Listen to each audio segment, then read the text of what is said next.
Good morning बच्चों। आपकी 2 unit complete हो चुकी है ना। आज से आप थर्ड यूनिट स्टार्ट कर रहे हैं, जिसमें कि आपको किसके बारे में पढ़ना है? मैग्नेटिक मटेरियल्स के बारे में, है ना। मैग्नेटिक मटेरियल्स के क्लासिफिकेशन के बारे में, है ना। उनके क्वेरी पे डिपेंड एक क्वेरी बेस्ड लॉ, जो कि आपने अभी डायलैक्ट्रिक्स में भी पढ़ा था, है ना। उसी से अब उसी की तरह है, लेकिन अभी ये मैग्नेटिक मटेरियल्स के बारे में है थोड़ा, है ना। जैसे फेरो इलेक्ट्रिक मटेरियल के बारे में पढ़ा था, तो वो सब भी इसमें फिर से इंक्लूड होगा थोड़ा। जैसे फेरो मैग्नेटिक मटेरियल अब आ जाएगा, है ना। इलेक्ट्रिक की जगह अब यहाँ पे मैग्नेटिक चलेगा सारी चीज़ें, ठीक है। सॉफ्ट है, सॉफ्ट और हार्ड मैग्नेटिक मटेरियल्स के बारे में पढ़ेंगे। सुपर कंडक्टिव फिनोमिना क्या होती है मटेरियल मैग्नेटिक मटेरियल्स में, उसके बारे में पढ़ेंगे, ठीक है। मेजनस इफेक्ट क्या है, जीरो रेजिस्टेंस क्या है, क्रिटिकल करंट डेंसिटी क्या है, ये सारी चीज़ें आप एज अ इलेक्ट्रिकल इंजीनियर होने के मतलब इलेक्ट्रिकल इंजीनियर हो तो आपको ये सारी चीज़ें पता होनी चाहिए, ठीक है। छोटे छोटे टॉपिक्स हैं, ये सारी चीज़ों का आपको बेसिक एकदम क्लियर होना चाहिए। तो स्टार्ट करते हैं, है ना, फर्स्ट लेक्चर से अपने। तो फर्स्ट आपका है मैग्नेटिक मटेरियल्स की प्रॉपर्टीज़। तो मैग्नेटिक मटेरियल होते क्या है ना। Materials in which a state of magnetization can be induced और कॉल्ड मैग्नेटिक मटेरियल्स, ठीक है। ऐसे मटेरियल जिनमें मैग्नेटाइजेशन की स्टेट इन्वॉल्व होती है, उसे हम कहते हैं मैग्नेटिक मटेरियल्स, ठीक है। When magnetize such materials creates a magnetic field in surrounding the space. जहाँ पे ये होते हैं वहाँ पे क्या होता है, उसके सराउंडिंग में मैग्नेटिक फील्ड प्रोड्यूस होती है ना। जैसे इलेक्ट्रिक फील्ड में इलेक्ट्रिक मटेरियल्स में क्या हो रहा था, इलेक्ट्रिक फील्ड जनरेट होती थी। कोई चार्ज है ना, उस चार्ज के कारण उसके आसपास की फील्ड को हम क्या कहते थे, जो जनरेट होती थी उसको इलेक्ट्रिक फील्ड कहते थे। यहाँ पे मैग्नेटिक फील्ड मैग्नेटाइजेशन में मैग्नेटिक मटेरियल में क्या होगा कि वो मैग्नेटिक फील्ड जनरेट करेगा, ठीक है। अब देखो पैरामीटर्स क्या क्या है जो आपको पढ़ने हैं। पहला तो है परमेबिलिटी, दूसरा है मैग्नेटिक डाइपोल मोमेंट, थर्ड है मैग्नेटाइजेशन, ठीक है। तो ये 3 पैरामीटर्स आपको पता होना चाहिए मैग्नेटिक मटेरियल्स के बारे में कि क्या क्या होते हैं। तो परमेबिलिटी देखो, नाम से भी पता चल रहा है ना। इलेक्ट्रिक आपने परमेबिलिटी इलेक्ट्रिक वाली पढ़ी थी, है ना, ये मैग्नेटिक है। तो बस चेंज क्या आ रहा है इसमें कि सारी चीज़ें आप मैग्नेट की बात कर रहे हो, है ना, मैग्नेटाइजेशन की बात कर रहे हो, मैग्नेटिक मटेरियल्स की बात कर रहे हो। अभी तक आपने जो सेकेंड यूनिट पढ़ा था डायलैक्ट्रिक्स के बारे में, उसमें क्या था, इलेक्ट्रिक फील्ड की बात कर रहे थे, है ना, इलेक्ट्रिक मटेरियल्स की बात कर रहे थे। यहाँ पे सारा चीज़ मैग्नेट मटेरियल्स के बारे में आएगा, ठीक है। तो उसी तरह जो परमेबिलिटी आपकी इलेक्ट्रिक परमेबिलिटी होती थी, सेम यहाँ पे मैग्नेटिक परमेबिलिटी होती है, ठीक है। लेकिन ये एग्जिस्ट किसके लिए करती है, मैग्नेटिक फील्ड मटेरियल्स के लिए, ठीक है, मैग्नेटिक मटेरियल्स के लिए करती है। तो यहाँ पे डेफिनेशन लिखी हुई है, आप देख रहे हो कि permeability it is defined as the ratio of the magnetic flux density to magnetic field intensity. ये तो फॉर्मूले से आप कह सकते हो, बाकी आप अपने आप से भी डिफाइन कर सकते हो कि it is the ability of magnetic material to flow the flux into the magnetic field lines, ठीक है, कि मैग्नेटिक फील्ड में कितना फ्लक्स जो है फ्लो हो सकता है, या कह सकते हैं मैग्नेटिक मटेरियल में कितना फ्लक्स फ्लो हो सकता है, उसकी एबिलिटी को मेज़र करने के लिए जो पैरामीटर है उसको हम कहते हैं परमेबिलिटी, जिसको म्यू से हम डिनोट करते हैं, ठीक है। तो म्यू इज इक्वल टू होता है बी बाई एच। बी यहाँ पे क्या है, मैग्नेटिक फ्लक्स डेंसिटी है, जिसकी यूनिट होती है वेबर पर मीटर स्क्वायर या फिर टेस्ला। और एच क्या है यहाँ पे, कैपिटल एच जो है आपका वो है मैग्नेटिक फील्ड इंटेंसिटी, जिसकी यूनिट है एम्पियर पर मीटर, ठीक है। म्यू इज इक्वल टू क्या होता है, mu naught into mu R भी होता है, ठीक है, where mu naught is permeability of free space, ठीक। जो एक कांस्टेंट है उसकी वैल्यू है 4 पाई × 10⁻⁻⁷, ठीक है। और म्यू आर क्या है, रिलेटिव परमेबिलिटी।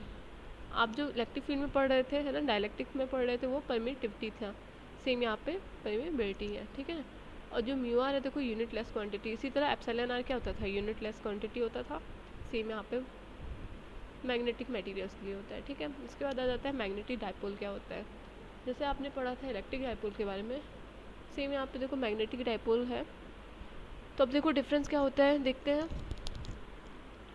तो अ current loop consist a magnetic dipole. जो करंट लूप बनता है, करंट लूप किसको कह रहे हैं, ये आप देख रहे हो, है ना, this is diagram for the current loop, है ना। तो अ current loop consist constitute a magnetic dipole. जो हमारा करंट लूप बन रहा है ये हमारे क्या करेंगे, डाइपोल प्रोड्यूस करेंगे। ठीक है, अब ये बनता कैसे है, तो देखो आप मैग्नेटिक डाइपोल मोमेंट क्या होता है, it is defined as the product of loop area and current flow through the loop. जो आपका ये करंट फ्लो हो रहा है ना, इस लूप में करंट फ्लो हो रहा है आई इंटू जिस एरिया में ये फ्लो लूप बन रहा है ना, इस लूप का एरिया जो बन रहा है, सर्कल जो बन रहा है ना, इन दोनों के मल्टीप्लिकेशन को हम क्या कहते हैं कि मैग्नेटिक डाइपोल मोमेंट है। ठीक है, it is a vector quantity.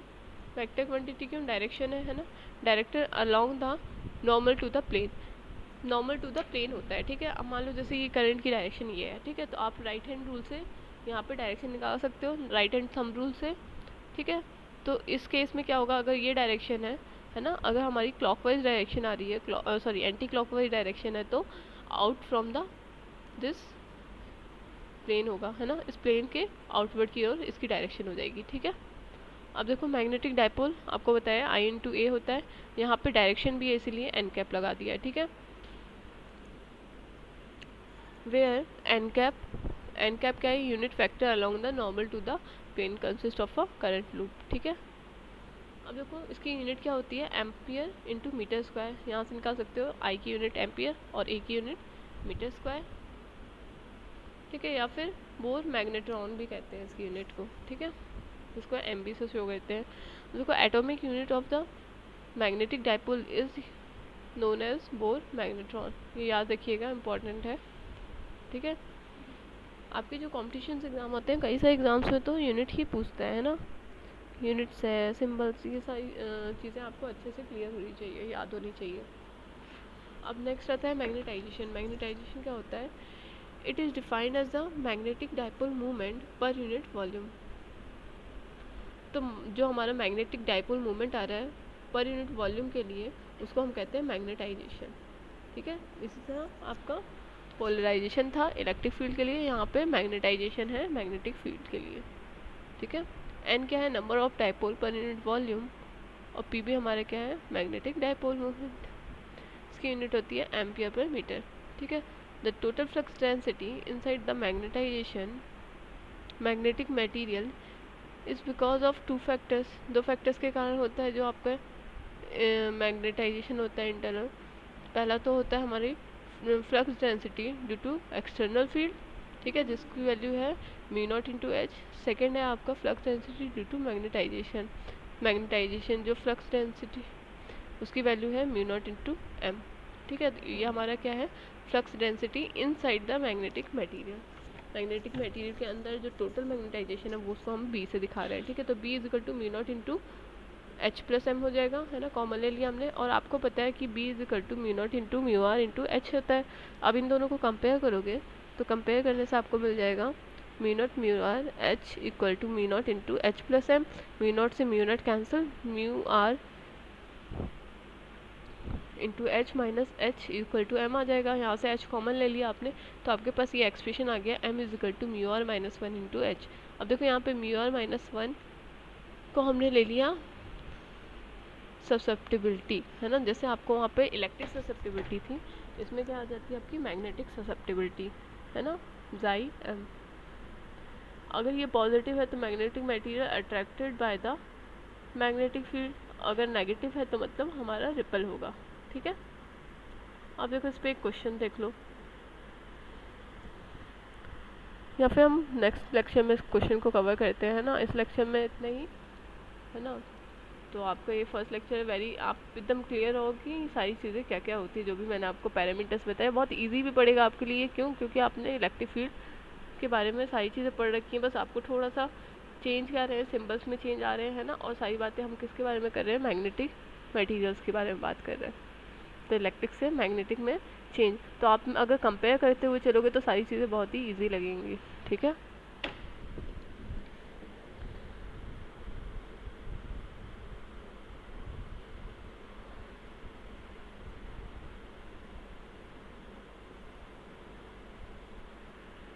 और थैंक यू बच्चों।